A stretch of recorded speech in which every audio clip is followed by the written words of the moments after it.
चलिए आज ले चलते हैं अध्याय 4 गणितीय आगमन का सिद्धांत। गणितीय आगमन के सिद्धांत में बताते हैं कि बीज गणित में या गणित के अन्य कोई और शाखाएं जैसे हैं, त्रिकोणमिति है या अन्य कोई शाखा है, इसमें कुछ ऐसे परिणाम या कथन होते हैं जिन्हें एक धन पूर्णांक n के पदों में व्यक्त किया जाता है। ऐसे कथनों को सिद्ध करने के लिए विशिष्ट तकनीक पर आधारित एक समुच्चय का सिद्धांत है जिसको गणितीय आगमन का सिद्धांत कहा जाता है। मान लीजिए हम प्राकृत संख्या 1 2 3 4 n के योग के लिए सूत्र प्राप्त करना चाहते हैं, अर्थात एक सूत्र n बराबर यदि 2 रखते हैं तो इसके लिए बनता है 1 धन 2 मान देता है। n बराबर यदि 3 रखें तो ये इसके लिए 1 धन 2 धन 3 मान देता है। n बराबर 4 के लिए 1 धन 2 धन 3 धन 4 मान देता है। अतः मान लेते हैं कि प्रथम n प्राकृत संख्या का सूत्र जो बनेगा 1 धन 2 धन 3 धन n तक के बराबर n इंटू ब्रैकेट में n+1/2 के लिए सत्य है। ये गणितीय आगमन सिद्धांत में आपको ये प्राकृत संख्या का मैंने सूत्र बनाने का बताया। अब इसका मूल सिद्धांत क्या है? गणितीय आगमन का मूल सिद्धांत, यदि कोई कथन जो है, कोई कथन कहा जाए Pn प्राकृत संख्या n के लिए कहा जाए, यदि कोई कथन Pn है जिसको प्राकृत संख्या n के लिए कहा जाए तो यह कथन सभी प्राकृत संख्याओं के लिए सत्य होता है। सभी प्राकृत संख्याओं के लिए सत्य होगा यदि पहला नंबर जो कथन आपको दिया गया है उसमें सबसे पहला Pn के स्थान पर 1 रख करके कथन को यदि सिद्ध करना है, अर्थात दिया गया कथन जो है n बराबर 1 के लिए यदि सत्य हो जाता है तो दूसरे कंडीशन में आपको n के जगह पर m रख करके मानना है कि ये कथन सत्य है, और उसके बाद इसको सिद्ध करना है कि ये कथन Pm+1 के लिए भी सत्य होगा। अर्थात दिया गया कथन n बराबर m के लिए सत्य है तो ये कथन n बराबर m+1 के लिए भी सत्य होगा। इसे आगमन चरण भी कहा जाता है। जैसे हम उदाहरण लिख चलते हैं, एक उदाहरण पर विचार करते हैं। 1 बराबर 1 का वर्ग बराबर 1, या 4 बराबर 2 का वर्ग बराबर 1 धन 3, 9 बराबर 3 का वर्ग बराबर 1 धन 3 धन 5, या 16 बराबर 4 का वर्ग बराबर 1 धन 3 धन 5 धन 7।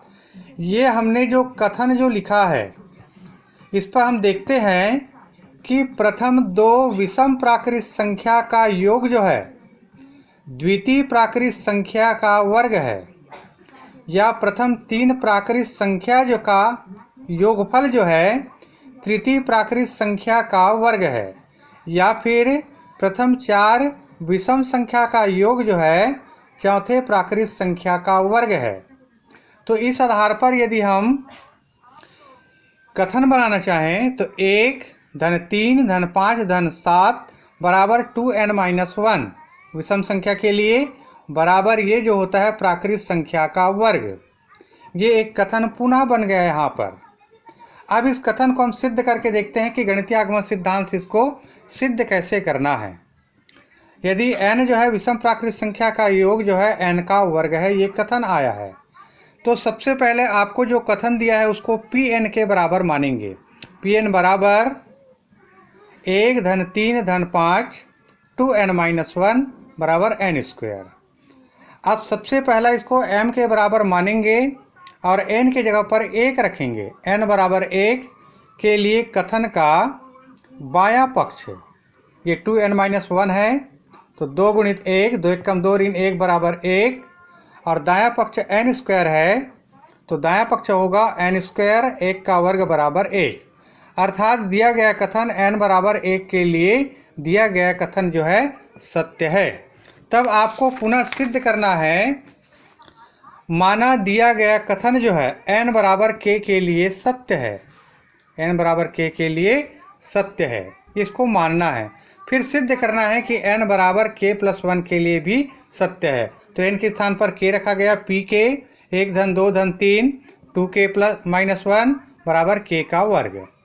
अब इसके दोनों पक्षों में, ये बायां पक्ष हमको k प्लस 1 के लिए n बराबर k प्लस 1 के लिए सिद्ध करना है, n बराबर k प्लस 1 के लिए सिद्ध करना है।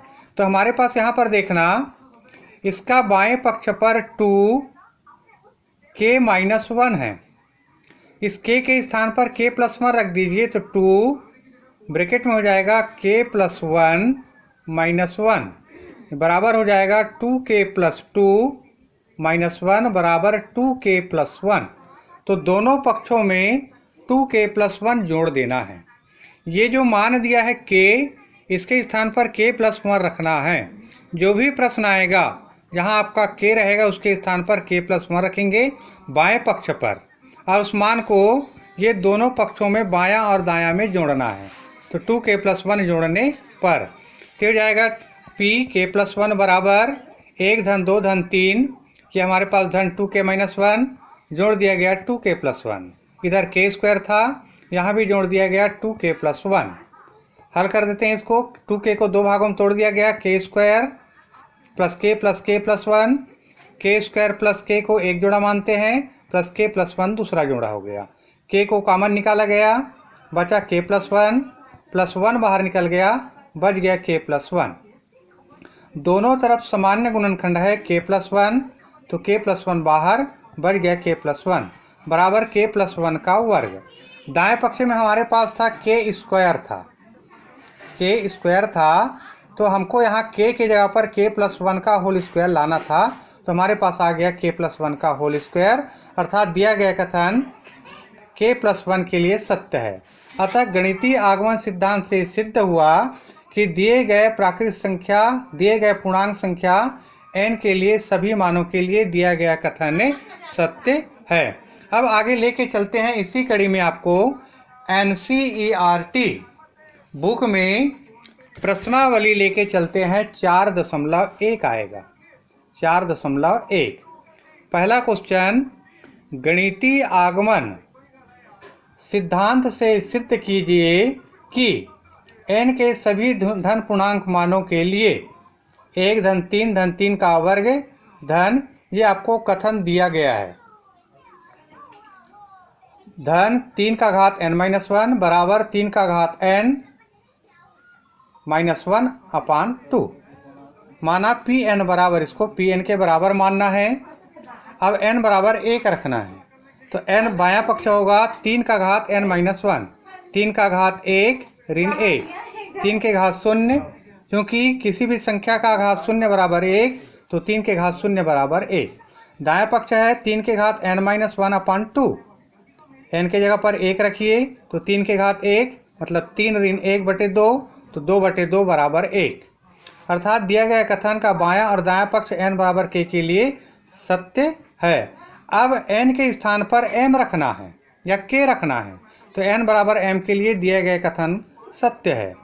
तो Pm कर दिया गया n के स्थान पर, 1 धन 3 धन 3 का वर्ग धन हो जाएगा धन 3 के घात m माइनस 1 बराबर 3 के घात m माइनस 1 अपान 2, n के स्थान पर m रखा गया। अब दोनों पक्षों में 3 के घात m जोड़ना है। ये कहाँ से आया 3 के घात m जोड़ने का काम? हमारे पास है 3 का घात, बायां पक्ष में देखना है m माइनस 1, तो ये हो जाएगा 3 का घात m के स्थान पर m प्लस 1 माइनस 1, एक और एक कट गया, तो 3 का घात m आया। इसी 3 के घात m को दोनों पक्षों में जोड़ना है। ये जोड़ दिया गया, बायां पक्ष में भी जोड़ा गया, दायां पक्ष में। अब यहाँ पे देखना, क्योंकि हमको मालूम, इसको मैं संकेत में बता दिया हूँ, 3 के घात m माइनस 1, 3 के घात m प्लस 1 माइनस 1, एक एक कट गया, 3 के घात m, इसी को हमको जोड़ना है। अब यहाँ पे आया 3 के घात m माइनस 1 अपान 2 प्लस जोड़ा गया 3 के घात m बटा कुछ नहीं मतलब 1। अब 2 और 1 हर में है, इसका लघुत्तम आएगा 2, यहाँ 2 का गुणा होगा, तो 1 गुणा 3 का घात m, इसका गुणांक कुछ नहीं मतलब 1, ऋण 1 गुणा 2 गुणा 3 का घात m अपान 2, या 3 गुणा अब यहाँ पे देखना, इसका गुणांक 2 है, इसका गुणांक 1 है, तो 2 और 1 3, तो 3 गुणा 3 का घात m ऋण 1 बटा हो गया 2। या इसको लिख सकते हैं 3 के घात कुछ नहीं मतलब 1 और 3 के घात m ऋण 1 बटे 2। 1 के घात m गुना 1 के घात n, 1 के घात m धन 1, तो 3 के घात m धन 1 ऋण 1 बटे 2। यहाँ पर था आपका m था दायां पक्ष में, वहाँ पर आ गया m+1, ये आपको लाना था।